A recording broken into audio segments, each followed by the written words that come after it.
Ladies and gentlemen, welcome to Rooster AM. My name is Ryan Elson. Today's guest is somebody who embodies Oklahoma values and hometown leadership. David Mason is a fourth generation Oklahoman who proudly calls Enid his home, where he's lived with his wife. Together, they have raised five sons. Awesome. David's journey started in education, earning a degree in secondary education at the University of Central Oklahoma. He later on went to Southwestern and received a educational administration master's. Am I correct? That is correct. That's correct.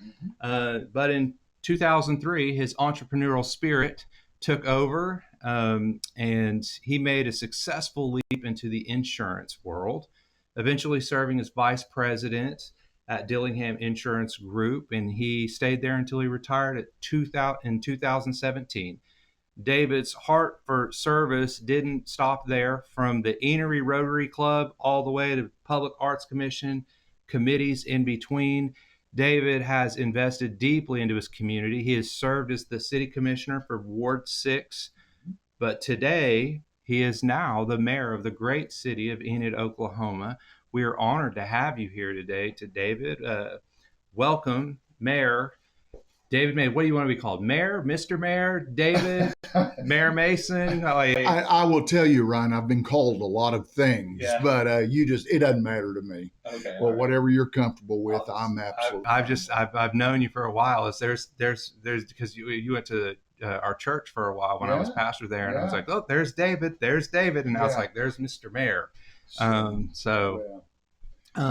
If you're watching this video, stop right now, write down the code Rooster20. Rooster20. Go to Modern Thread and get 20% off, not just one purchase or two, but your whole purchase 20% off. They've got great clothes for men and women on Willow Road right here in Enid. Modern Thread. Remember, Rooster20. Again, Rooster20. I got a quick question. Before, I don't want to jump into policies right off the bat. People do have questions, but I would rather let people get to know who you are as a man. So, growing up as a PK, you were a pastor. Your dad was he a Methodist pastor, I believe. Church of Christ. Oh, Church of Christ. Oh, okay. How did that shape your leadership, the responsibility, and your feelings towards community? I was raised as a preacher's kid. My dad was also a school principal, so he would preach on the weekends, it allowed me to meet so many different people. It was always small rural churches that he was in, but Ryan, I don't know if you remember or not, but when the preacher traveled any distance at all, they always got invited to go to someone's home and have lunch and spend part of the afternoon. So as a kid, we were in so many different homes every Sunday having those home cooked meals and playing out in their yard and just hanging out and just having the opportunity to just meet good rural people. And I think it really helped me. I also learned that as a preacher's kid, I think whether you want to be or not, you're held to a little different standard. A lot of people are watching everywhere you go, and I could do same thing anybody else did, but because I was a preacher's kid, someone was going to tell my dad. So I did have to and then you're the devil. Then you're the devil. When everyone else is just a regular kid, you're labeled as that's a little demon child. But I also learned that usually preachers' kids are the way they are because they have to deal with the members' kids. So, but no, it was a great experience. I mean, I really had a good experience growing up as a child. Did that have a big impact on you? Very much. Very much. My dad was, just being a school principal he had that very strong personality. Just the sound of his voice could be intimidating. But what a lot of people didn't realize and didn't know, my dad had the most loving heart, would do anything for anyone that needed help. I was raised in a family with, I have a brother and a sister. I'm the oldest. My brother's youngest, sister's right in the middle. But we never left. ever did we leave the house that my dad didn't give us a hug and tell us that he loved us. And that was right up until the day he passed, you know. So he on the outside was one persona, but on the inside was just such a kind, caring, loving dad. So, yes, he had a huge influence on my life, I think. That's really cool. But before you even took the title of mayor, who is David Mason at his core? Like, what drives you when no one else is in the room watching? There's always something inside of somebody that drives them. What is it that drives you to do the things that you do? Oh, that's a deep question. I tend to be a person that I'm competitive, very, very competitive. I think my most demanding critic probably is myself. Um, so I I try not to put all my values over on other people because sometimes it can be difficult. I've known that. I've tried to be cautious with that with my children, you know, to let them be their own people and grow up to be their own man. They don't have to be just like me. So that was important to me. I You mentioned that I retired back in 2017. I What I found was that golf and free time just did not fulfill me. I'd get to the end of a day and I enjoy hanging out with my buddies and playing golf and doing all those things. But at the end of the day, I did not feel like I accomplished anything. So I'm a I'm a guy that sits around with a sheet of paper and writes a list of things that I need to get done. And then at the end of the day, I'm the guy that checks them off, you know, It and if I feels got, good. it does feel good. So that's probably my personality. I I believe that when you tell somebody something that you're going to do, you need to do your very best to do that. You know, I expect that out of myself. I expect that out of others. I understand that things come up in life. It doesn't always work out exactly like we planned, but integrity has a plays a lot in my life. I believe a man's only as good as in his integrity. None of us are perfect, right, you know, yeah, but at the same time, I have more value in the guy that got knocked down and got back up than the one that just stays down. I'll just tell you. Wow. So I don't know if that answers your question. That's good for me to hear. Thank you. Yeah. I mean, you have no idea. You don't. Yeah, you have no idea what's going on in my life. I don't know if you know anything, but that was very. That's I need to hear that. Thank you. Well, you're welcome. You know, people have a lot of. We all think we're the only ones going through a storm. Right. We're not. Right. Yeah. We're not. And I tell my boys all the time, everyone views every issue through the lens of their life. So the things that they have seen all through their life, you and I can see exactly the same thing and see it differently. And that doesn't make either one of you right or wrong. That's exactly right. It makes it a different viewpoint. That's hard. That's really hard to find in politics. Like someone who views it that way, because there are things out there that I could morally disagree with and I could personally disagree with, but 100% agree with why they think that way. Yes. Yes. You know what? I can see why you think that way. It makes all the sense in the world. I disagree with you, but I get it. And I can take that in consideration, you know, but most politicians say my way or the highway. Exactly. Exactly. I've learned that there can be two truths to everything. Right. And but politicians, everybody, but especially politicians, need to slow down long enough to listen to what the other party's saying. And I think sometimes even people within your own party. Exactly. Yeah, that's it. Yeah. Exactly. How does being mayor impact your family? You know, it's different on different days. Right. I will just tell you. Some days it's easy. Um, some days it's challenging.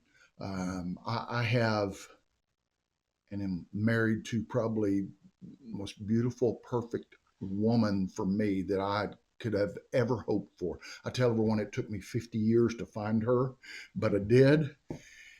But she does not like public spotlight.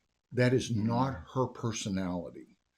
And I will say early on, whenever I become mayor, because you learn so much more about what's going on behind the scenes than just what you read in city government in the Enid News and Eagle. I mean, it's just very, very vast. And that being said, some days I would come home and I would vent. I'd say, "Oh, I don't understand why someone can't sit my way," and I just unload. And one day she said, "Hey, stop!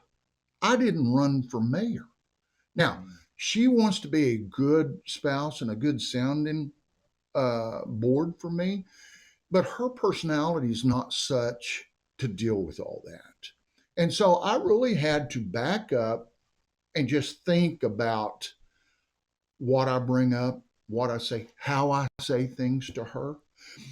We were talking beforehand that I talk loud. That's my nature. I don't know why I do that. I'm sure it was after my dad, because he did.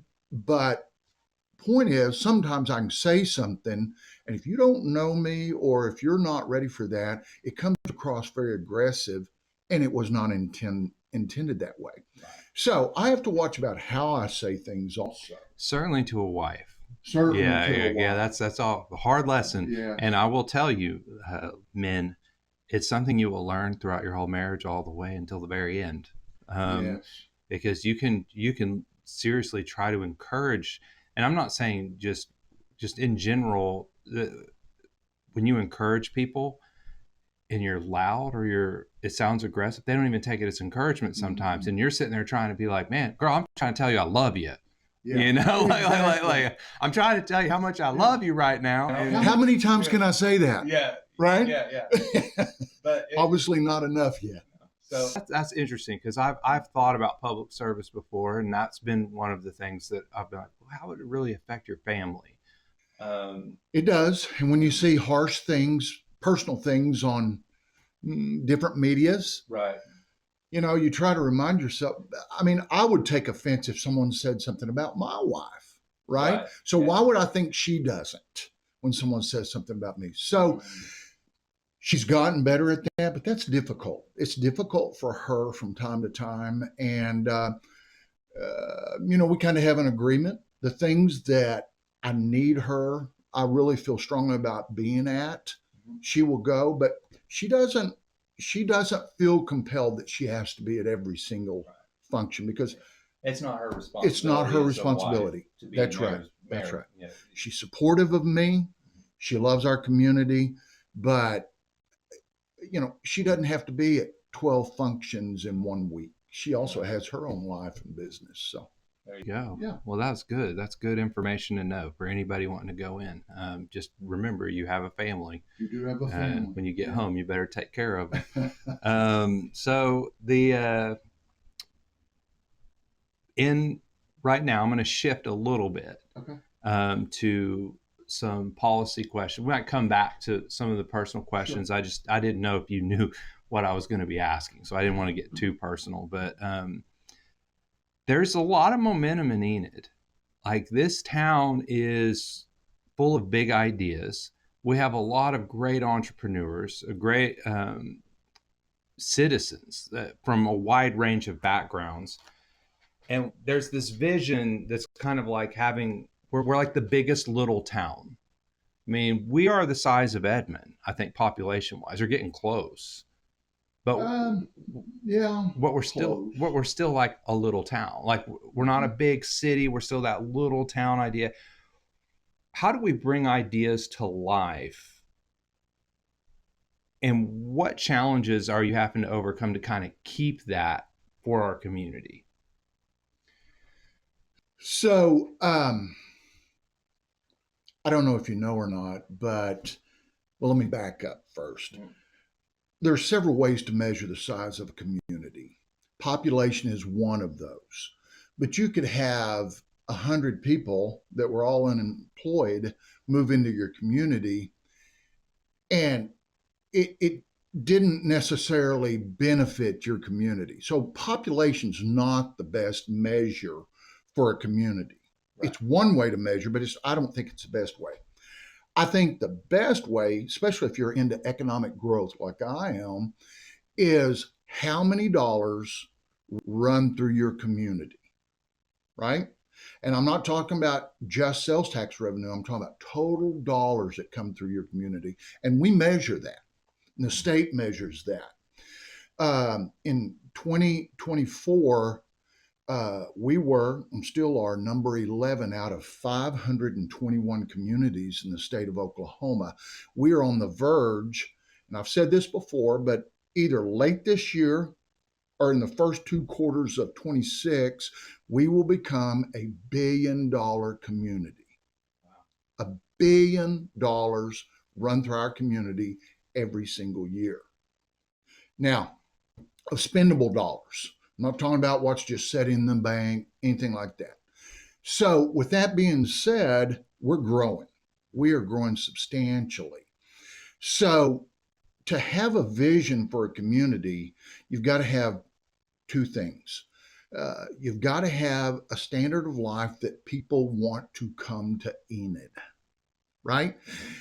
Whether that's parks, whether that's shopping, whether that all those things that we all want, we have to have those. So that's an investment that we have to make. Build it and they will come. Mm-hmm. We have to build it before they come. So as a commission, you're sitting out there, and I tell every one of my commissioners, forget about today. Today's already here. It'll be gone in a few hours. As a commissioner, as a CEO in a business, you have to sit there and think about a year, 5 years, 10 years out. Every plan you make. And I think we're doing that. We're trying to do things, the amphitheater, the Stride Center, the new ballpark. I mean, I can go down the list of all those things that people will want to come and live in Enid. Number two, you have to develop jobs. Good jobs so that people can afford to what I call invest in the city. By that, I mean go purchase a home, a starter home. We all started out with a starter home at some point where you go, how will I ever pay for this? Yeah. Then you go, man, I wish I could have bought a dozen of them at that price. Well, that being said, and we're trying to do that also. We have a very aggressive ERDA, Enid Regional Development Authority. I always have to stop and think what that means. ERDA, very aggressive. And, they brought in almost 300 plus jobs in the last 14 months. Good jobs that people don't even realize. We have purposely set that up to do 100 jobs, no more than 200 jobs at a time, because we don't want to cannibalize our businesses that are already here. Right? So do we go out and search out Google that could bring in 2,000 jobs? We don't have the infrastructure right now to manage that or the workforce. So you have to be strategic on who you go after and what you go after. Right. So, does that all make sense? Yeah, so it's got to be a long range plan that you start working early on. Right. Yeah. This stuff can't just happen overnight. And people kind of think, where's your magic wand? You say you're going to do this. You say you're going to fix this. Well, it takes a little time. You can't do it overnight. I mean, there are things you can do overnight, but I have this thought. So whenever you're driving down Highway 412 and you go through Enid, this community stretches all the way to the Atlantic. That road goes all the way to the Atlantic. So many people who travel and come through will hit 412 and drive through Enid. Now, when you're coming from in Texas, and you're going down certain highways, for instance, you roll into a Bernie, Texas, or the one next to the one with all the shopping. So I can't remember what it's called, but Gainesville. You got all this. You drive through and you're like, okay, I want to stop here. And then you make it part of your trip. Mm-hmm. Is there anything we're doing here to make it seem like when people are driving, forget the rest of the city, let's talk about 412. Mm-hmm. Are there things we're doing 412 that when people drive through, they go, "Man, I want to stop here. This needs to be a stopping point on our Mm-hmm. vacation." So, a couple things to lead up to that. That from 30th on the east side all the way to Garland in 2028, that road's going to get totally tore up and redone. Now, when I say totally tore up, they're not going to take it completely out and redo it. It's going to be like 81, how they took out panels, repoured, and then diamond cut the entire road. So that will happen. There will also be some cutouts. We're going to change up some intersections with more turn lanes to accommodate the traffic that we have. Right. Also, the other thing that's going to happen very, very soon, I'm sure most people have read that, is our traffic flow is going to go up on 412 because they're going to turn 412 from Tulsa all the way to I-35 into an interstate. So there will be a lot more traffic coming on this way. Right. So you're right. Now, so what are we doing to captivate that? I think the first part that we're doing is our amphitheater downtown. We're tearing down. Exciting. That is very exciting. And I will also tell you that those initial plans that we put up, those renderings, I doubt that it'll look very much like that.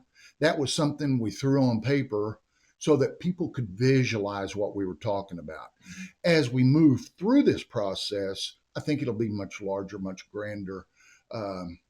And we also initially on that rendering had multiple things down in that area that we want to accomplish: a water feature, lots of picnic tables and things, along that line, playgrounds.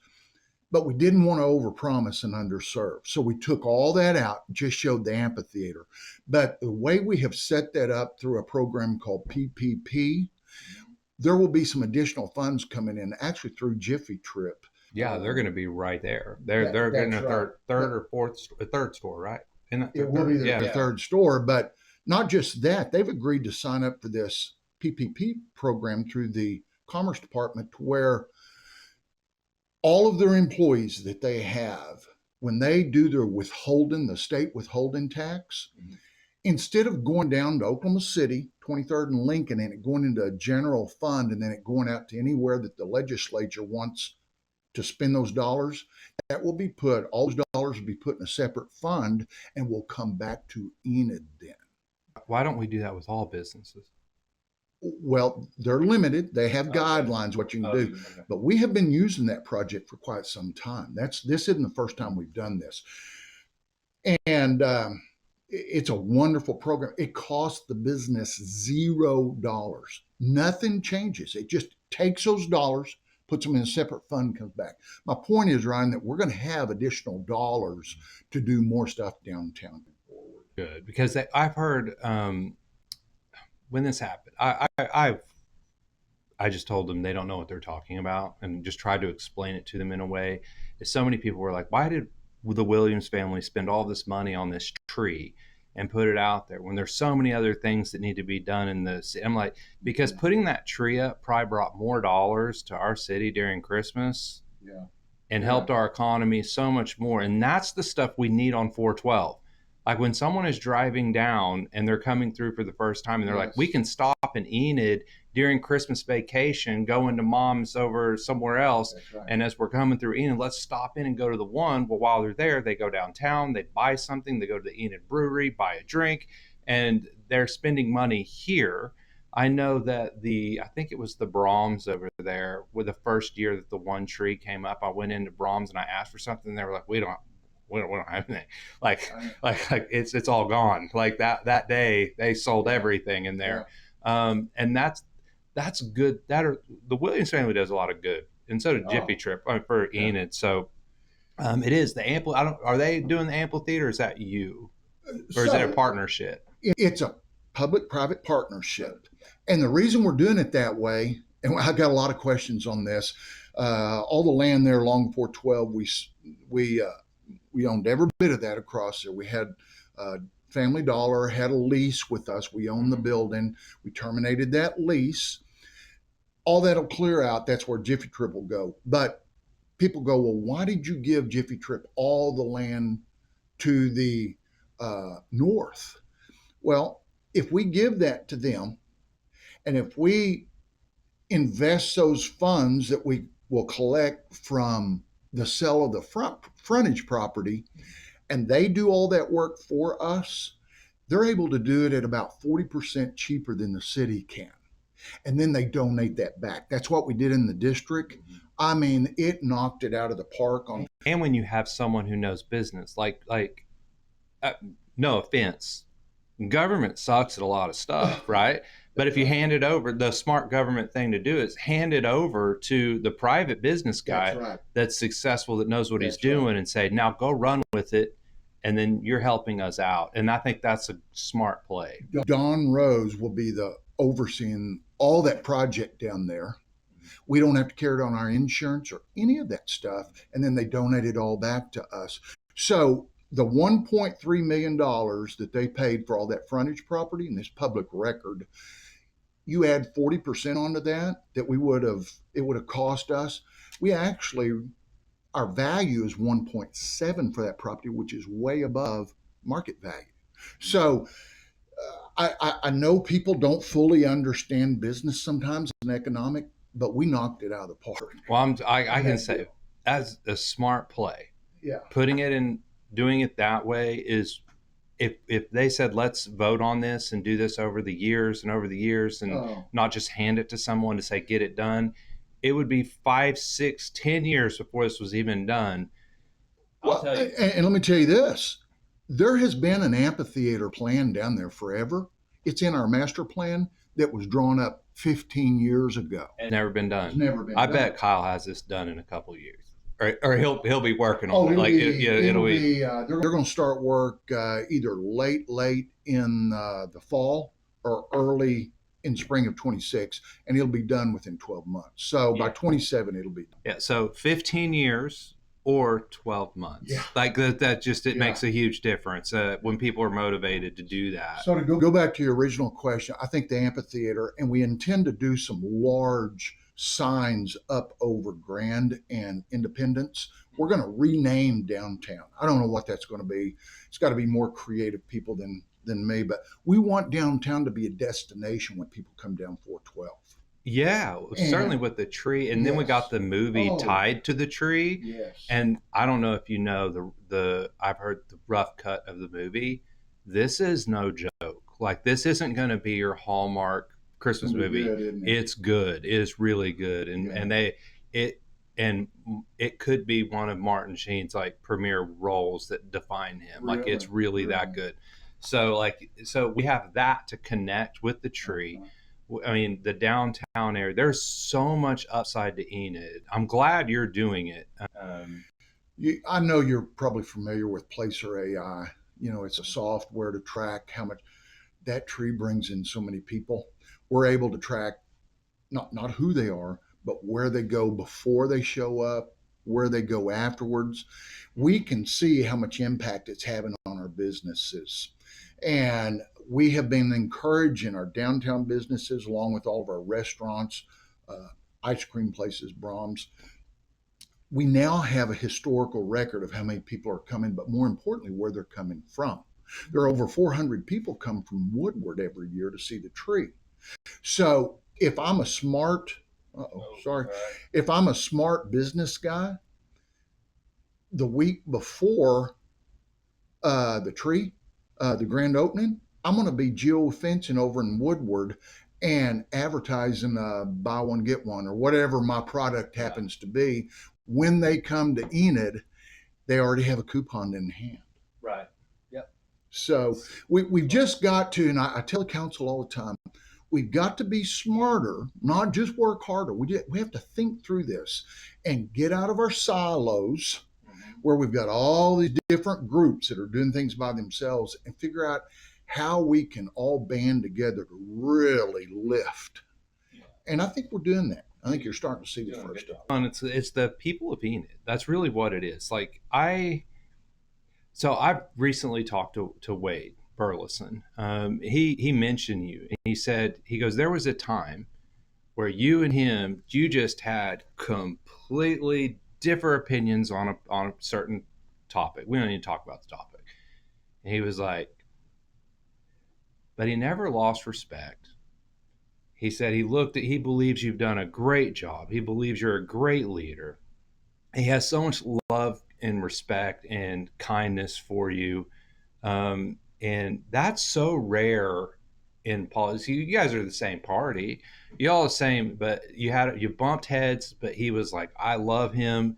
He's a great guy. He even told me, he said, Ryan, he'd be great for your podcast. Bring him on. He's like, I really respect him as a leader. It's hard to find people like that, but that's what Enid is. Like, Enid is that type of people where we support each other, even when we agree or disagree. How does it feel to lead a community like that? Wonderful. Absolutely wonderful. Before I go on, let me just stop. I think so much of Wade and Rochelle, both just kind, wonderful people. And yes, we don't always see eye to eye, and we'll never see eye to eye. But you say that on most with anyone, you're not ever going to see eye to eye. But unfortunately, in today's climate, with a lot of politicians, it's either all one direction or not at all. And that's just not how And life it's either you is. either love this That's direction right. and we love you, or you disagree with it and we hate you. We hate you. Yeah, that's It's right. one or the other, and that's just unfortunate. And I think as we move forward and look at new leaders in every position out there, we need to start thinking about that instead of the person that says about everything that's wrong. What's right? What are we doing right, and how can we build on that? And so, anyway, I do appreciate that. And it is good living in Enid. I'll tell you a quick little story that happened to me not long after becoming mayor. We had some turmoil going on during that time, and at the city commission, and news cameras were showing up, and I was told by OML attorney, he goes, you don't want news cameras at your commission meetings. You want very boring commission meetings, right, where you're buying bulldozers and trash trucks. And that wasn't what was happening at ours.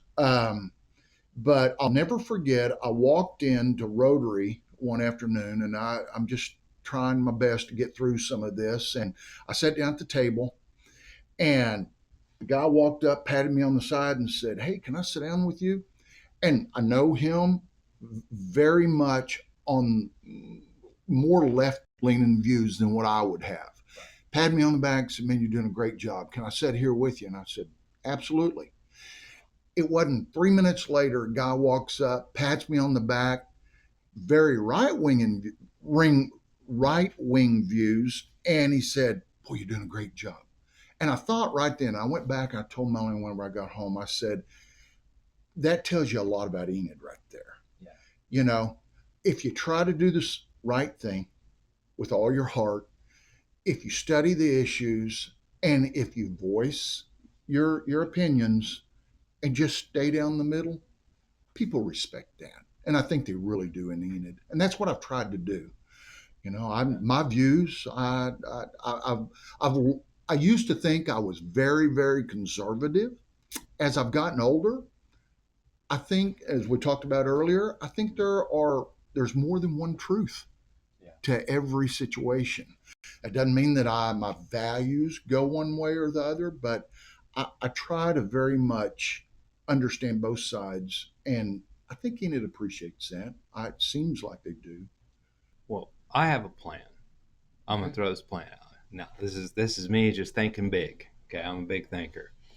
I got an idea because this has been brought to me so many times. Why do we not have a movie theater? I understand.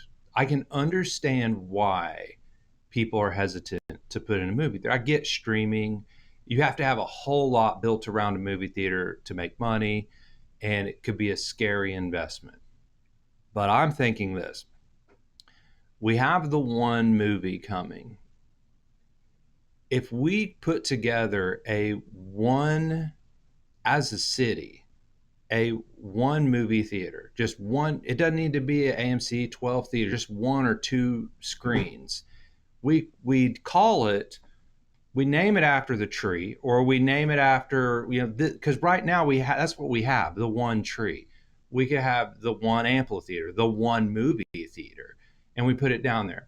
If I put in the calls, because I think I could make this happen, if I put in the calls to Martin Sheen and all of those actors, and the producers and directors, and we had a local um, premiere, have them all come and charge $300 a ticket to come for that premiere and take some of that money and use it to build for a week, have people throughout the state come in. You get to see Martin Sheen, talk to him, talk to the actors, talk about the film.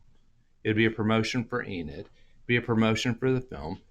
We could take all of that, put it right back into it, and then people don't have to drive to Kingfisher and Stillwater to go to a movie. I mean, even if we just had the two best movies showing, I don't know what.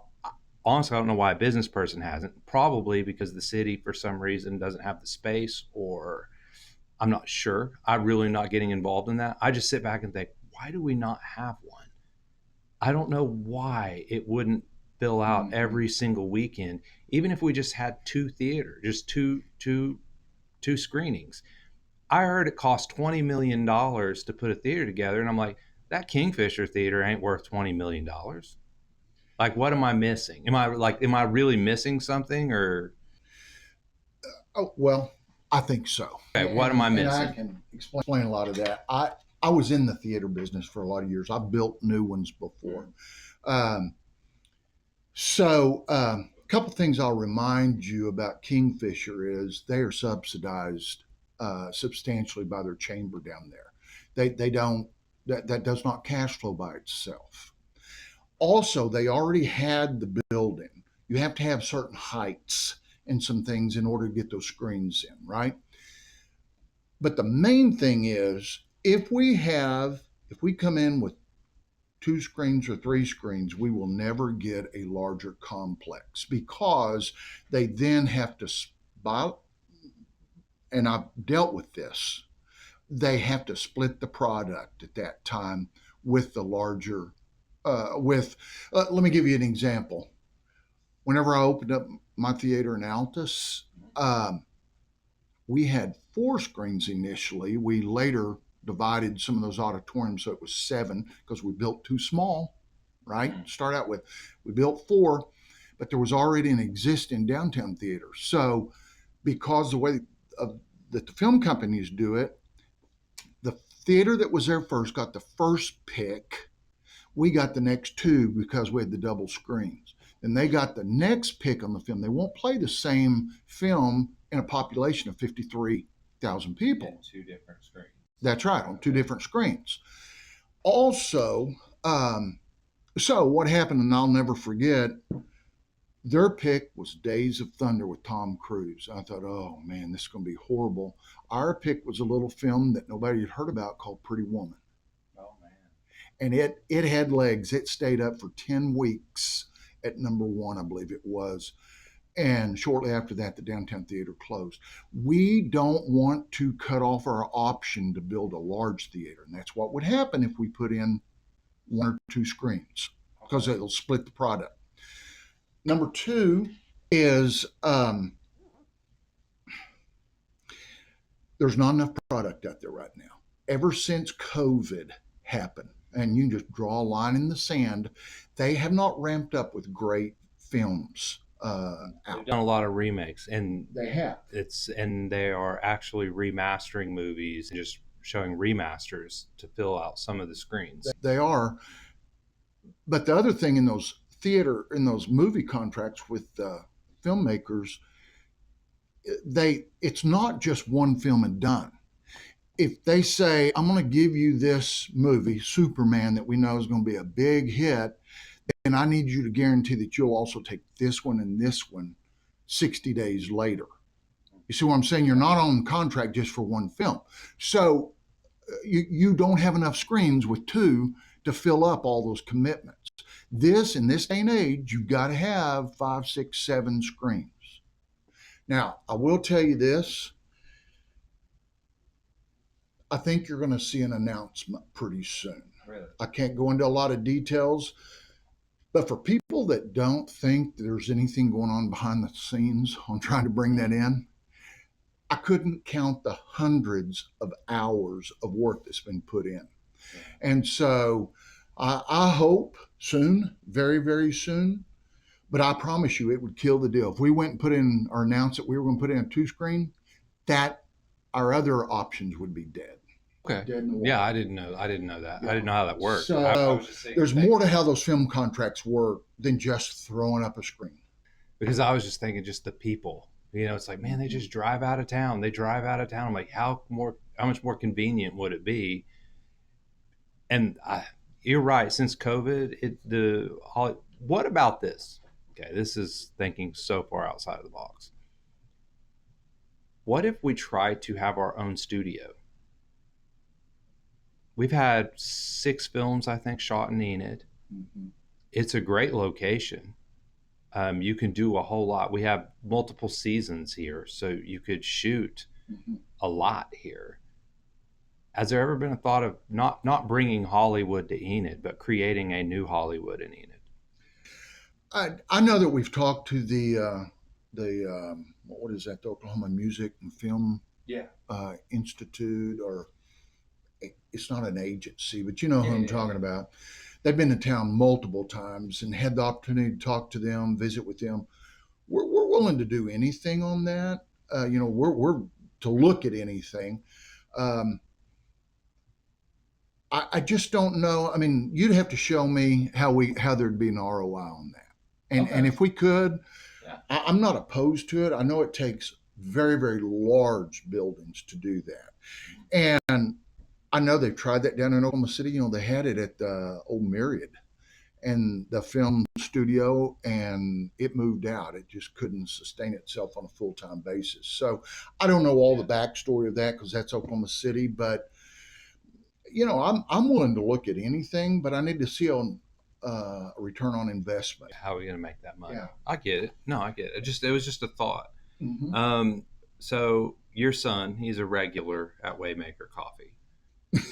Colin, yeah. And Jason Twyman, he's a good friend of mine, and he goes, "You're going to be talking to the mayor?" I said, "Yeah." He goes, "Oh, I got a question." I said, "All right, well, shoot me the question," and he did. So I'm going to ask the question. He wishes that we had a pool like Hennessy, or is it Fair? I think Does Fairview have a good pool? I haven't been to Fairview's pool. I've been to Hennessy. I hear but he's like, about they have this like real modern pool. Is it expensive to get or at least upgrade what we have, or to put something in? I will tell you, like, I don't want to buy an Oakwood membership, to go out to Oakwood just to sit at their pool. Do we have any plans for an upgrade or doing anything like that? It was just a question. He's not a complaint, just a question. Yeah. No, and that's very fair. I get that pretty regular. And yes, there are plans to look at that in the future. Now, being perfectly honest, when other communities, we're not sitting around trying to figure out how they're going to have water 25 years from now, Enid was. We taxed ourselves. We've increased our water rates to pay for a $356 million project. So instead of spending money on water slides and some of the things that other communities have, we have ensured that we will have water for the next 50 to 75 years, substantial water. So we've invested more money than any of those local towns have. And they will eventually, many of them will purchase water from us. People don't realize we already provide water to 7 communities, and we're getting ready to start selling water to Breckenridge because DEQ's come in and said their water has nitrates in it from all the fertilizer that's going down in the ground, right? The farmers, we live in a rural community, they continue to plow the land and dump fertilizer down it. Eventually it gets down into the water system. So even though they have wells, they don't have a plant like we do, a water purification plant. So we've put money in that. We've also are getting ready to put about $30+ million into a sports complex. that these other locations do not have. Now they'll go, oh, well, we've got fields also, which is true. They will not be able to host 125 teams that will come to Enid, stay in our hotels, eat at our restaurants. So you remember a while ago whenever I said you've got to be very strategic in business and in government where you place your dollars. In the state of Oklahoma, the last state in the union that allows their municipalities to operate strictly off of sales tax revenue, your job better be how to increase sales tax revenue. Yeah. Pools are a money loser in Oklahoma. I hate to say, even those over there, they do not cash flow because you cannot stay open long enough. Right. Right? 3 months. Yes. Not a 82 days, I think it is. Most pools in Oklahoma stay open. So I love the ideal, and I think we have got the facility down there. It's a large pool that we could go in and do a remodel of that, put in slides, splash pads, redo some of the locker rooms and concession. I think we will be able to do that. It's not going to be until we get some other things that actually generate revenue. If you don't have the dollars coming in, you can have the best ideals in the world. So you have to be very strategic and careful. Make sure what you purchase cash flows. You know, we've got the Stride Center down there that's not cash flowing right now. And we knew it would never be 100% standalone, but it's gotten way over where we expected it to be. And I will tell you, we are making some drastic changes, and you will see it. Who's in charge of the Stride Center? Is that the city? The city owns it. We own it. We hired the management company. I'm going to be real. I'm just throw this out there. I went down there, and I was like, you guys, basically, would you like to be sponsors on the podcast? Why? Because I half the time don't even know what's going on. Yeah. I really don't. Yeah. I think the only flyer I ever see is at Oakwood Bowl. You know, if you're not going there, like, where are you going to see? You know, and they pop it up on Billboard. Yeah. But I'm sitting here going, we have 7,000 to 10,000 people who will listen a week, and we could easily say this is the events that you have going. And they were like, not interested. And I'm like, this is why no one knows what's going on. Yeah. I mean, there have been times where they were talking about Enid Palooza. I didn't even hear about Enid Palooza. I went down there because it was a notification on my phone because I have to set it that way to know what's going on. I went down there and it was dead. And I'm like, this thing shouldn't have been dead. No. This thing should have at least had 2,000 people roaming the streets because it was $5 admission. Like, why are the people not going down and being part? And it wasn't even a bad day. And I'll tell you, we have some really good talented people here. So why isn't it promoted? I'm just going to be real. Like, if that's a city thing, like, I need to go and talk to the city. Say, listen, we got to figure out how to market these things, because the marketing down there, whoever's deciding how to do it, I mean, I'm not calling, I guess I am, but we don't know half the time. We have some challenges at the Stride Center, and we're perfectly aware of every one of those. Have had some very poignant conversations with them lately. There's a company that we have hired to manage that called OVG 360. And so they hire the staff, they do all the booking, they do all that. However, and they manage about 400 locations around the world. So, I mean, they're not like we picked them up off of 412 because their car broke down. I mean, they're a real company, but we have not been happy. And they know that. I've expressed that verbally to them. And I've also told them that if we don't have change, there will be change. Because I literally offered this to them. For every guest that you guys ever have, I will have them on the show at no cost, just so people can get to know your acts before they come in, or during or after, to know what's coming up next. No, we're good. Mm-hmm. And then the guy was like, I think I'm going to start a podcast. He hadn't done anything. And I'm just sitting here like, this is like, they can do what they want. I was actually trying to help, because I'm like, I see it. Like, we have this whole building down there, and we're on 412 that goes all the way to the Atlantic. There, it should be an easy stop for many musicians who are on tour to say, why don't we just stop in Enid? And it should be part of their tour stop, but it's not happening. And that's wild to me. Yeah. It's wild to me. Well, that's correct. The casinos have not helped that process, just so you know. In their contracts, a lot of those, they cannot play within so many miles of where the casino is. So the thought of playing in Oklahoma City, then just coming up to Enid and playing a concert, sometimes they're not allowed to in their contract because of the distance. I mean, there are contractual guidelines that they have to follow. What I don't understand is how the Eli Young Band is playing in Alva, Oklahoma, and sold out in minutes. They're not in. They're not in Enid, Oklahoma. They're going to have twice the people, twice the amount. It's like, I would tell you, Ryan, we're not pleased.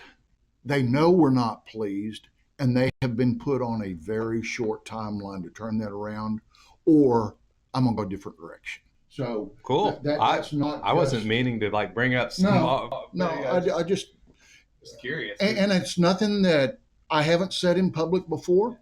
I've said it to them, so I don't mind saying it right here on this podcast. You know, I grew up in the sales world. That's what I do. I'm in the insurance business, and you know, every single month the question is, but what have you done for me this month? Because no matter how good this month was, you start at zero the next month and have to build on it. Yeah. And so, because I look at something like Pheasant Run, for instance. I went down and talked to Pheasant Run. It was a no-brainer for them. We want people to know what we're doing. Put us on your podcast. Go out, boom, boom, and they've already made their money back. Easy.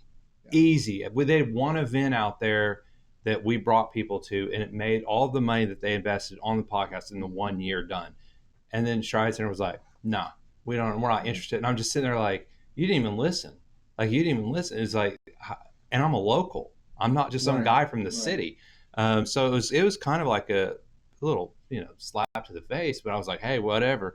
But I'm glad to hear that, because I'm not that I'm like upset with them, because they can do whatever they want. It's more of like, but you're doing nothing, and that's where it's frustrating. It's okay if you don't want to, if you're not interested in podcast, you don't understand it. I'm okay with that.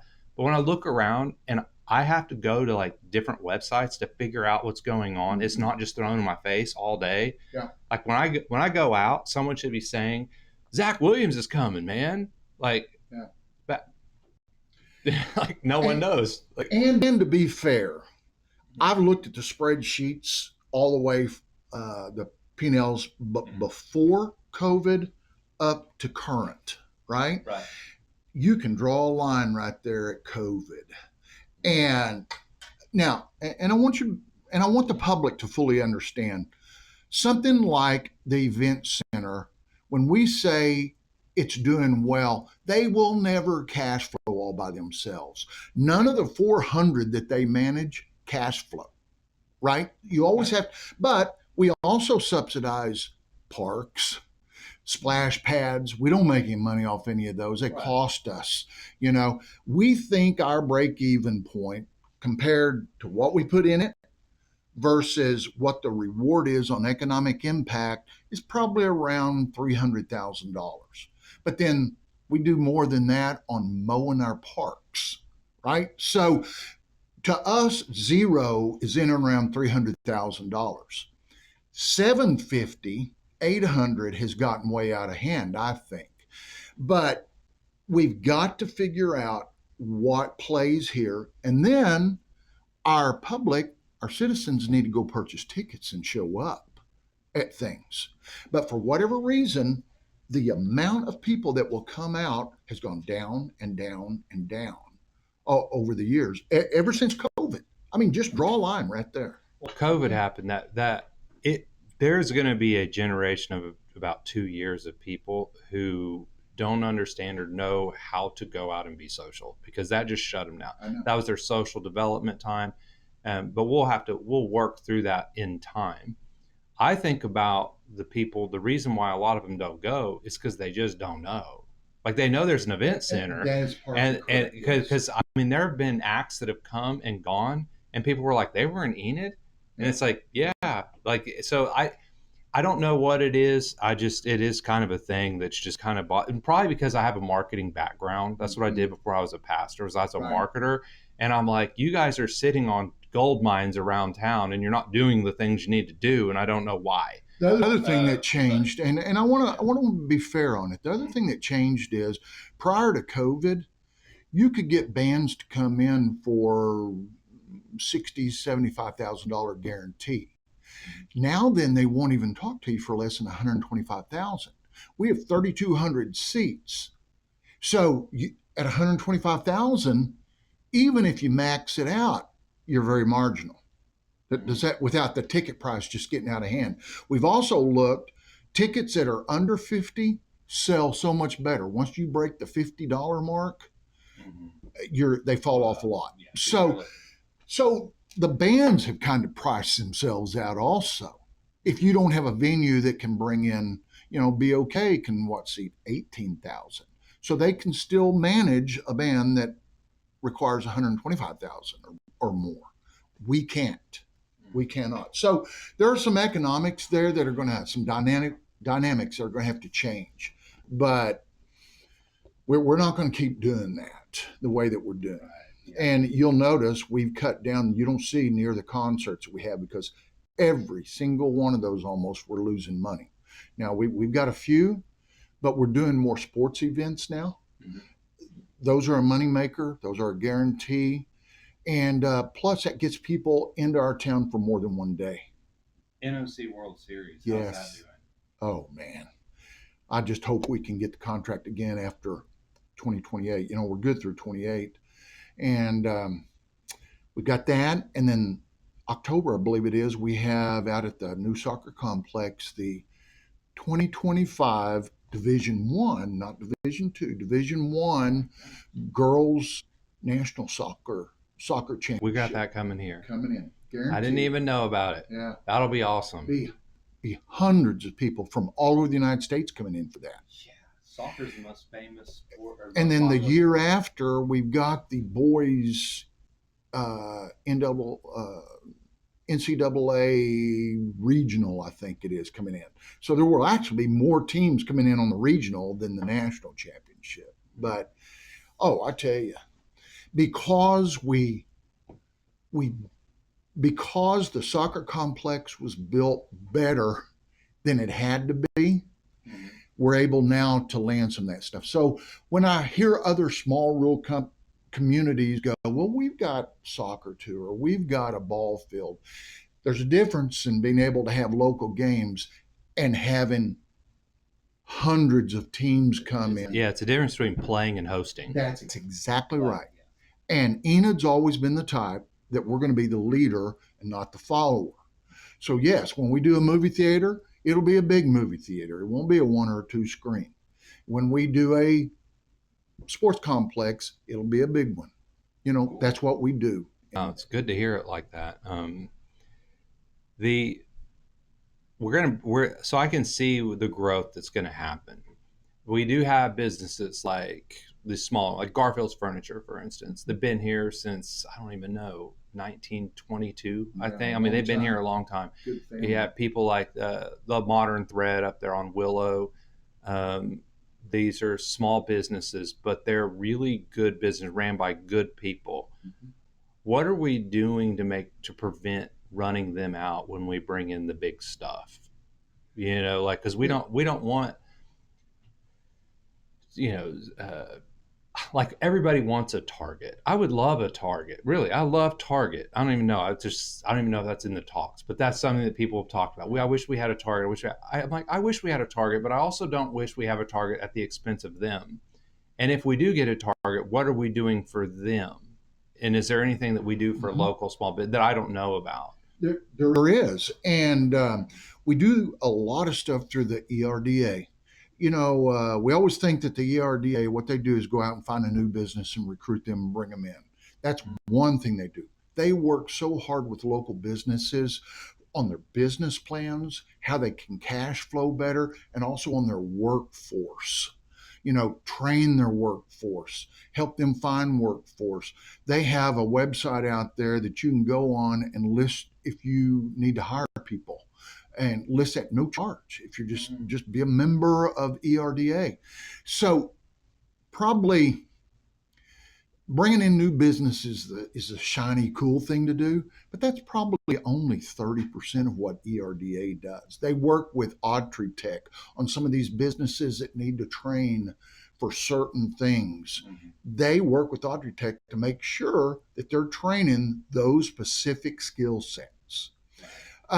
The other thing, and I want our local businesses to know that we purposely, when we go out and we recruit, we go after different entities to come to Enid, we're not going out and recruiting or incentivizing businesses that we already have. All right. So, like, I'll give you a good example. No, not Tractor Supply, let me back up. The family out of New York that owns the old Kmart building where Tractor Supply is came to us and wanted us to help incentivize them to bring in Tractor Supply and Harbor Freight, right? We looked at that. We said, well, we already have Atwoods here, a family that is a long-term family, a family that has their distribution facility here, and a family that is very involved in the community. We will not do that. You're welcome to come in. We're a capitalistic society. So if you want to put in a business, I love it when they go, the city stops someone from coming. We've never stopped anybody from coming in. You're not stopping them. You're just not getting them the incentive. Give them an incentive. Yeah. We will not use someone else's tax dollars that they generate to operate against them. That makes total sense, because you're like, Atwoods has done so well. Why are we going to punish them? Yeah, we don't incentivize restaurants. Texas Roadhouse, which is now the #1 Texas Roadhouse in the country, right here in Enid, in gross sales, did not get one dime from the city of Enid. Somewhere around here, I have a Texas Roadhouse card. Here you go. Boom. There you go. Yeah. Get you a free appetizer. Right there. Yeah. Great operation, but we didn't incentivize them. Yeah. They did all that themselves. Happy to have them, a good community partner. But so I don't know that we can protect other businesses, but I would encourage them to always get help from the resources that are available out there for them. So if there's a small business, where do you think they should go first? Always ERDA. Okay. I think they're the keeper of all the information. They've got so many small. We've helped. Here's another example. There are grants through the Commerce Department for equipment. So some of these small businesses, now maybe not the retail clothing store, the small mom and pop clothing store, but someone that needs a piece of equipment, they can apply. There is funding out there for them to get some of that. And at no charge or half what it would normally cost. They know all the details and the criteria for that. I would be amiss to sit here and try to explain that. Right, but I said on that board. So I've voted on I don't know how many dollars worth of stuff that we give to those small business owners. People that want to do stuff downstairs and develop the upstairs of their business. It requires a sprinkler system. We have grants for that. Really? Because I was looking at buildings for a church, and because we're thinking about planning a church, and because my home church is getting big, just getting too big. So we're like looking at buildings, and they keep going, well, if it doesn't have a sprinkler system, you have to install one now to be. And I'm like, okay, how much is that? And they're like, well, it's $200,000-$300,000. I'm like, well, the sprinkler system is more than the building. Like it's really that much, and it's really that necessary. They're like, yeah, you have to have it, or you have to have a church that's already there that I guess is grandfathered in that doesn't have to have it. But it's just, I'm like, man, so you can get a grant for that? For those buildings downtown. Now, I like I said, I don't want to sit here and start telling you things that I don't understand the programs. Because of commerce, the Commerce Department wanting to drive business to downtowns. That's why they do that. And also because all those businesses are connected, you don't want to fire because it could damage a whole block. Right. So that's why anything, especially that's upstairs, they want to see sprinkler systems in those. But there's money available for that. Yeah, I was thinking this was my thought, and again, this is outside the box thing. It was a church slash studio, so it would be like the Rooster AM studio, but we'd also have gathering there for the church. So it'd be a dual purpose. Sure. But yeah, so that's cool. Um, I know you can't be here all day. I know you're busy, so I just have a couple more questions. When you look at like NOC, for instance, Mhm. they're a local college. Your son went to NOC, not here, but in Tonkawa. Is there anything we're doing to help promote the college to bring young minds in? And do you have a thought on how, like, I'm thinking of someone I know. Her name is Hazel Martinez. She works at Soul Sisters, and she is an artist. She goes to NOC. She's lived in Enid.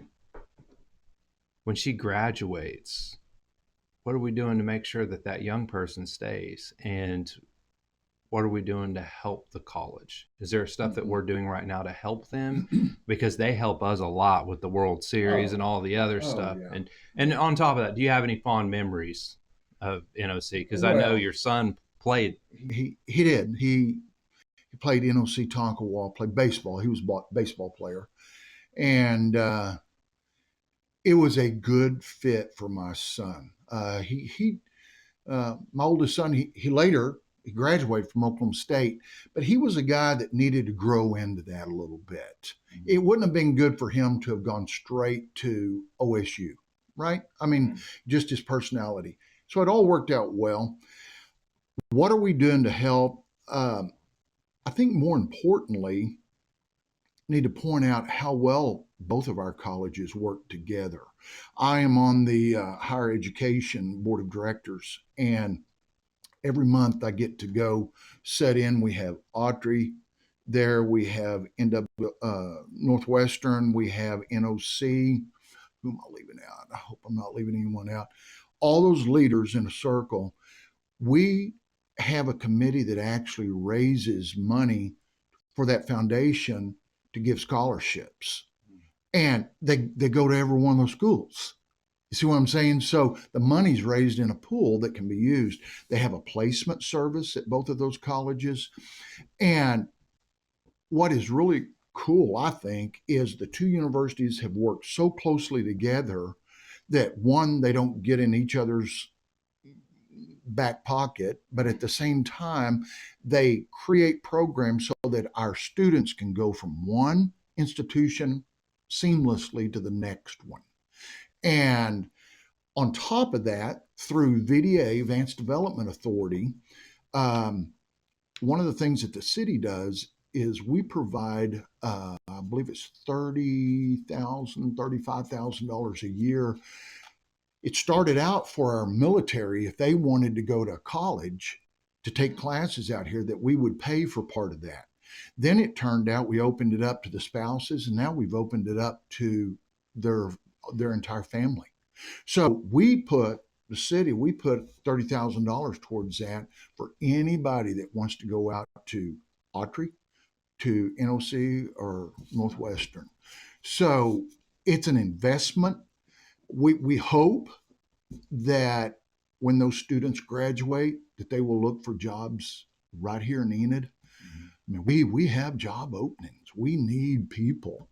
That probably worries me more, Ryan, about I'm convinced ERDA can go recruit businesses, but we have to have workforce, good employees, trained employees that will show up.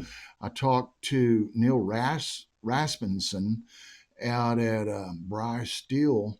They've gone from 0 employees to 67 employees as of last week in 1 year. So they need people. They've got 2 shifts running. They're trying to open up a third one. So the only thing that limits Enid is our workforce and our just having a big vision. If you think small, you get small. Right. And so I know I kind of veered off that question, but I think we have a working relationship between our educational institutions that a lot of places do not. They're in competition with each other. We're not. We all work together. And I'm so proud of that. I sat on that foundation. I just sat there and I listened to them. It's how can we help with that then? It's not it's not people that are figuring out, well, how do I just get my piece and my numbers? It's not like that at all. Makes me proud. Makes me very proud whenever I see that. I love everything you've said today, and I have just one final question. It's a one that I know I've heard. Well, there's been two things. One was I heard about a casino going in at one point. And I don't know if it's still in the works, but I'm just going to be real as a pastor. I'm just going to throw it out there. My office will be full if we open a casino because it's going to cause a lot. But that's that. But I know that I'm a one man, and that's my office, and there's other offices that'll probably make a lot of money. So, but that's one. But the one that I think I've heard the most about, and this was the question that was posed to me. They just said, "Go ask them this question: How does the solar panels? How is it beneficial for 50,000 Enid people?" Like, what is it for us that's going to make us? What makes us say, "Ooh, let's do that"? Against the pros and the cons. Yeah. So the solar panels, is that? Yeah, yeah. Yeah. Um, a couple things. And I guess in one way I am a typical politician because I can't just answer shortly. I have to back up and explain. Um, First of all, the solar farm that's out there is not in our jurisdiction. It is not in our city limits that we have that jurisdiction. Now, there is a Metropolitan Planning Commission that has zoning capacity. I think it's a half mile or a quarter mile off of every state highway in Garfield County, right? So, but that doesn't include that. That does not include where the solar farm is. Now, so how does it benefit Enid? Number one, that's put in by a company called Nextera. Nextera also, they're in the alternative energy business. They have been here for quite some time. Prior to the solar farm, we already had 28 of their employees working and living in Enid. That's 28 homes. That's 28 people going to the grocery store if you're like my family, 3 times a week. As people are paying taxes, they have or will probably by the time this project's doubled, or by the time the project's done, they will have doubled their employee count. It's also a company that's put in, I don't know how many millions of dollars to do that. Remember what I said a while ago, in order to be a good commissioner, you have to think farther than today. You're thinking 1 year, 5 years, 10 years. We live in a society that's going to take and is taking a lot of electricity to do everything we do. Here, a year and a half ago, the city of Enid, investing in ourselves, we bought 397 acres of land out on 66. It had a new concrete road, what we call a heavy road. You can run semi trucks up and down that. And I mean, it's thick, real thick. If we bought that property, it opened up ARPA funds to us to the tune of $15.8 million for sewer and water. So by purchasing 397 acres, we were able to open up and we received $15.8 million. We've already run the water out there. We're running, it goes right down by the laydown plant. You know where the laydown plant was? They have 30 some odd women that work out there and there are no bathroom facilities. Now think about that. We're in the process. The bids should all be open by now. They'll start work on the sewer line going out there. So we've got broadband that's already going out there, and we've got natural gas that's going out there to that facility. So aside from all those utilities, we also have a rail spur that can go through there. That is a highly sought after 397 acres. Two times we've had companies call us in the last 6 months that said, we will write you a check today for that land. We'll take it right now at double what y'all gave for it. Now, on the surface, that sounds great, doesn't it? They want to put in data centers. In order to do that, they need 10 to 50 megawatts of power. OG&E cannot provide that initially for them. They literally don't have the infrastructure or the capacity to do that. Mm-hmm. So, why is it important that we have wind turbines and we have solar panels? We don't have enough electricity now. But do we benefit from the solar panel? I thought that's going somewhere else. They have a contract with Farmers Co-op, or say Farmers Electrical Co-op out of Anadarko.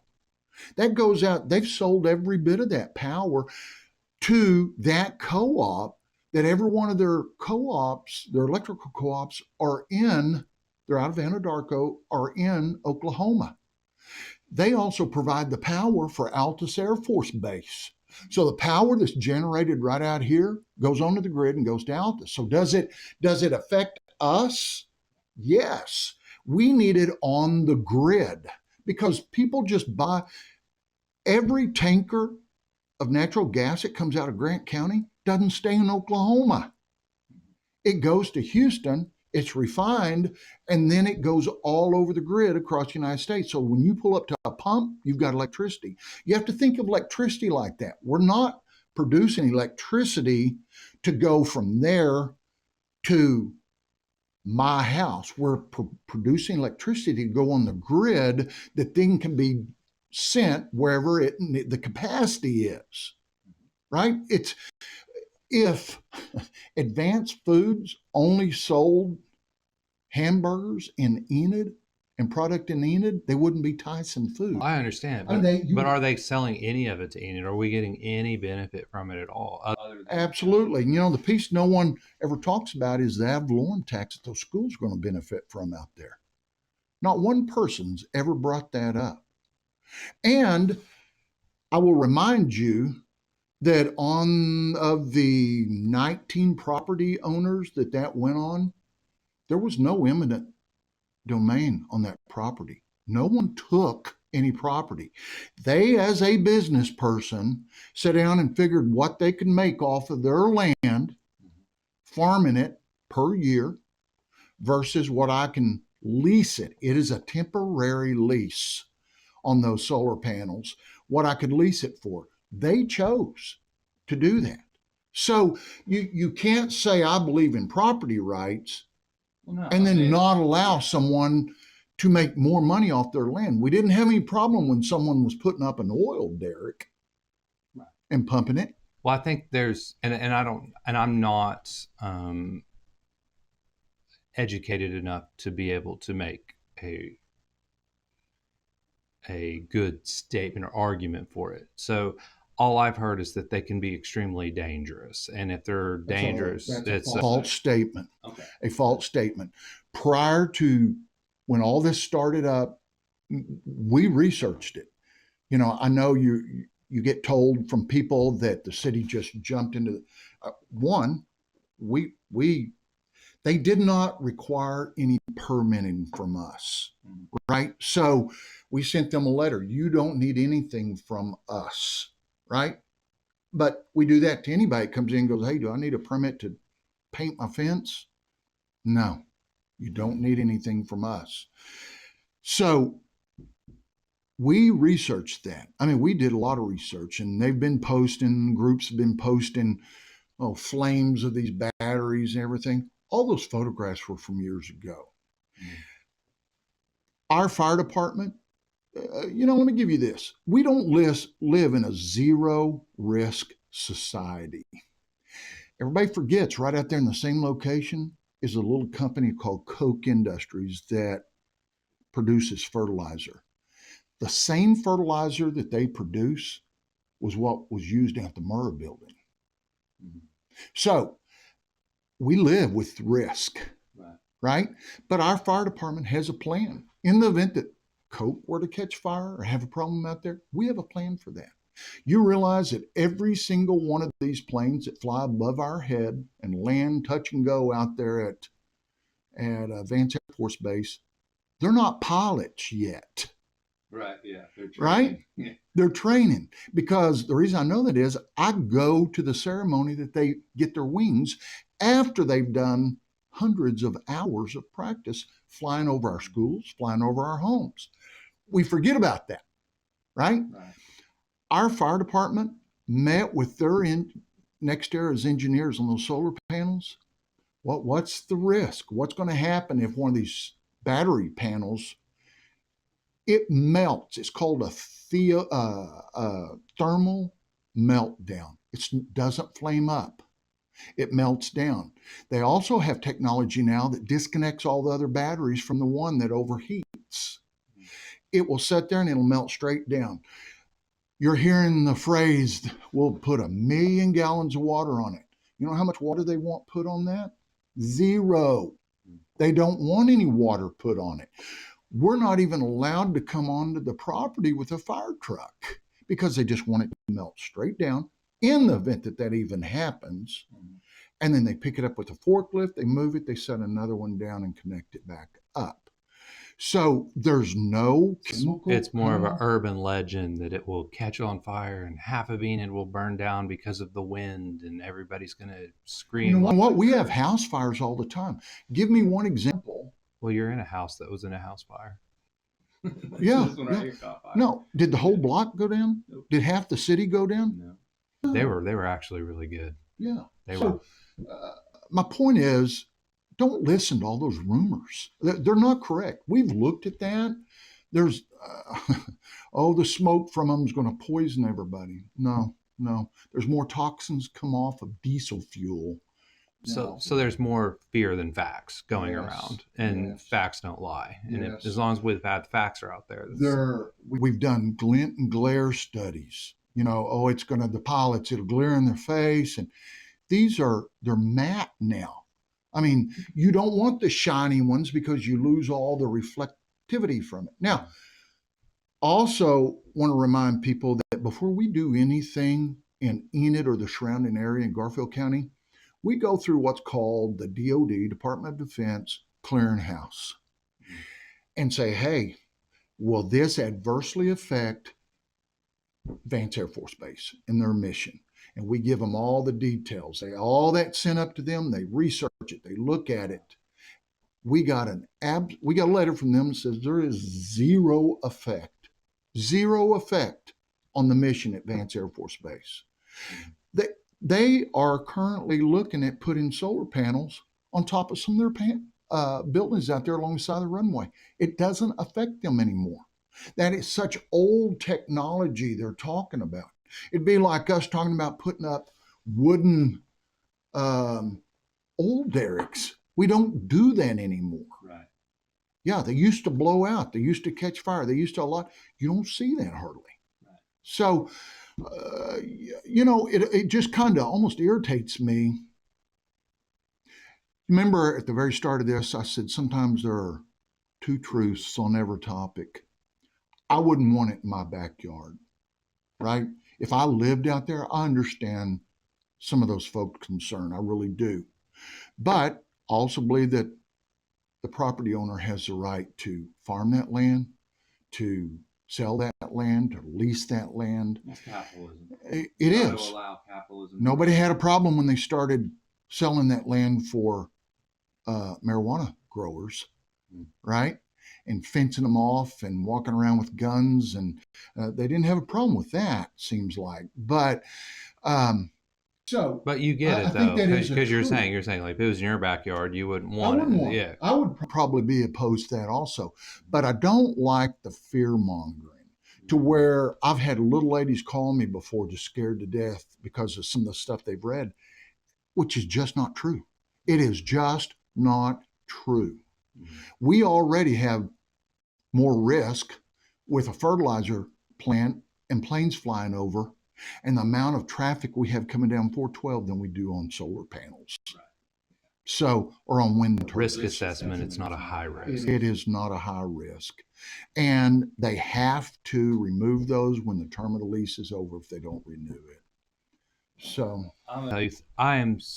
you've been here way longer than I told you you'd be. I said about an hour. It's an hour and 30 minutes. So just thank you for being patient with me and answering all the questions. And well, I think I'm long-winded. I want to give you the last word. And I want to tell you, you're doing a great job. We voted for you. We would vote for you if you ever did anything, if you ran for Senate. You're a hard worker. And to me, we don't have to always agree, but I know that you're always working hard and you love the people you work for. And that's really what matters. So I'll give you the final say. So what would you like to tell Enid? Well, first of all, thank you for having me. I really do appreciate it. And I appreciate all the questions. I would encourage people to watch and listen to our commission meetings rather than social media. If you don't understand something, if you hear something that doesn't sound right, chances are it's not right. And we work hard. And when I say we, I'm talking about myself, every one of my commissioners, and the entire city staff. I've never seen a group of people that all work towards making Enid better today than it was yesterday. We don't always get it right, but we don't mind backing up and saying, hey, we're going to do a do-over on this, right? And I just want you to know that before we make any decisions, we've looked at it. We've studied it. We've talked about it. We've looked over it again. There's nothing done without researching probably more than we actually need to. But if you want to move forward as a community, you have to do things that drive sales tax revenue. That means shopping at home as much as you can, buying gasoline here, and investing in projects that will generate sales tax revenue for our community. And that being said, that's what we're trying to do. You can't fix the roads if you don't have the dollars to fix the roads. Right. You know, you can't go, it doesn't work in the other order. So with that being said, just know that we're working hard. We plan well, we execute well, and for me, I love Enid.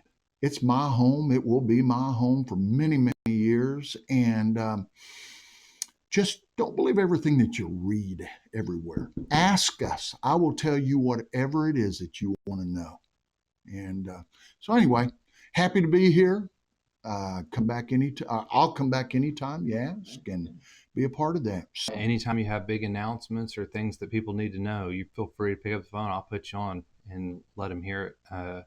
Certainly when things, come up, like I just remember, there was so much misinformation during COVID, things like that. Mm-hmm. Enid was very good. You were a good proponent. You were fighting against all of the regulations and all of that. I remember that. That's what I remember. It was that was a time of chaos. But yeah, it was. Enid was a good place to live during that time. It was. You did not want to live in LA. I'll tell you that. No. Yeah, and that's a whole topic in itself. That could be a whole episode. Maybe we'll go to a flashback to COVID one day. Yeah. And see how y'all battled through that. Well, just I remind everybody that was early on. We didn't know a lot of things either. We were trying to navigate through that, but I think I made the right choice on that.